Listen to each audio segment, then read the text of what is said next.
Maybe most of my friends already know how to reduce the space between lines of writing in Microsoft Word, where this method aims to change the size of the space between lines so that the distance between lines in writing is not too wide or tenuous. The method is very easy. First, friends, select all the writing in the Word document by pressing the Control key and the A button on the keyboard.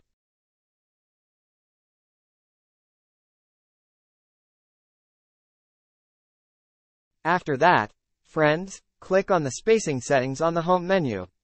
There will appear several space size options that you can choose. Choose a small space size, for example 1 space, 1.15 space, or 1.5 space, or a smaller space size than the previous space.